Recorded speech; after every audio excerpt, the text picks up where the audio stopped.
Perkenalkan, saya Rizky Ares Setia Nugraha beserta kelompok saya. Saya akan menjelaskan materi kelompok saya yaitu pelanggaran privasi pada makul etika profesi informatika. Jadi saya akan menjelaskan bagian saya itu pendahuluan, kajian, literatur, dan juga maksud dan tujuannya. Untuk latar belakang, urgensi perlindungan privasi digital yaitu perkembangan teknologi informasi dan internet, meningkatnya kasus kebocoran dan penyalahgunaan, meningkatkan pengumpulan dan pemrosesan data pribadi dan tantangan perlindungan hak privasi di era digital. Terus kajian literatur, pelanggaran privasi dan data pribadi.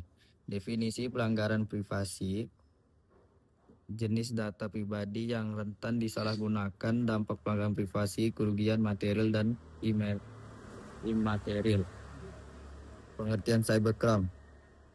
Definisi kejahatan cyber bentuk-bentuk cybercrime, hubungan cybercrime dengan pelanggaran privasi, dampak cybercrime terhadap individu dan masyarakat. Maksud dan tujuannya yaitu maksud penulisan memberikan pemahaman komprehensif tentang perlindungan privasi, mengkaji fenomena penyalahgunaan data pribadi, menumbuhkan kesadaran hukum di bidang cyber. Tujuan penulisan menganalisis bentuk pelanggaran privasi, mengkaji efektivitas UU, perlindungan data pribadi, dan mengidentifikasikan tantangan serta solusi pencegahan. Baik, di sini saya akan menjelaskan metode penelitian. Di metode penelitian ini ada observasi, studi pustaka, dan apa tadi itu title hair, atau bisa disebut juga dengan pendekatan yuridis normatif. Di observasi ini peneliti mengamati langsung kasus yang terjadi. Terus di studi pustaka, peneliti membaca jurnal, buku, dan laporan resmi. Di title head atau disebut dengan pendekatan yuridis normatif, penelitian dilihat dari sisi hukum dan aturan yang berlaku. Selanjutnya, di motif dan penyebab pelanggaran privasi, yaitu motif pelaku atau alasan orang yang melanggar privasi. Artinya, kenapa pelaku melakukan pelanggaran data?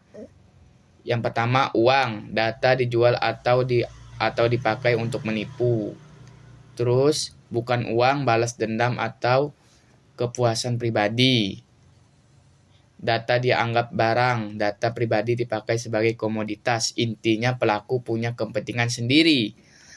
Faktor penyebabnya kenapa bisa terjadi, artinya hal-hal yang membuat pelanggaran mudah terjadi, pengguna kurang paham keamanan digital, sistem keamanan lemah, kesalahan manusia atau mudah tertipu, pengawasan dari penyedia layanan kurang. Intinya keamanan dan pengawasan masih lemah. Nama saya Kevin Wiswa Putra, kelas 19A30, NIM-nya 19230164. Oke, saya akan menjelaskan analisis studi kasus.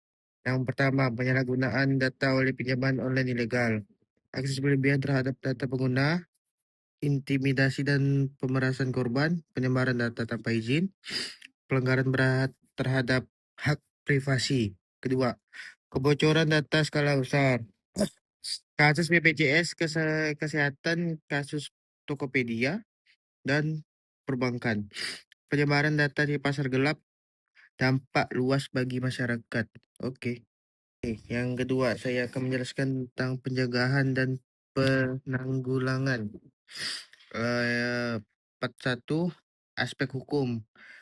Penegakan tegas UU PDP, pemberian saksi kepada pelanggaran, pengguna pemeran aparat penegak hukum, harmonis reguler siber. Oke, part yang kedua, aspek edukasi teknis, peningkatan literasi digital masyarakat, penerapan standar keamanan data, audit dan pengawasan sistem, sinergi pemerintah, swasta, dan masyarakat.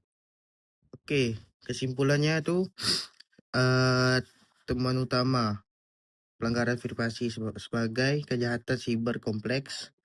Habis itu yang kedua, data pribadi sebagai aset bernilai tinggi. Yang ketiga, tantangan implementasi UU PDP. Yang keempat, perlunya pendekatan multidimensi. Oke, kali ini saya akan kasih saran, rekomend strategis pemerintah memperkuat regulasi dan penegakan hukum. Yang kedua, penyediaan layanan meningkat keamanan data.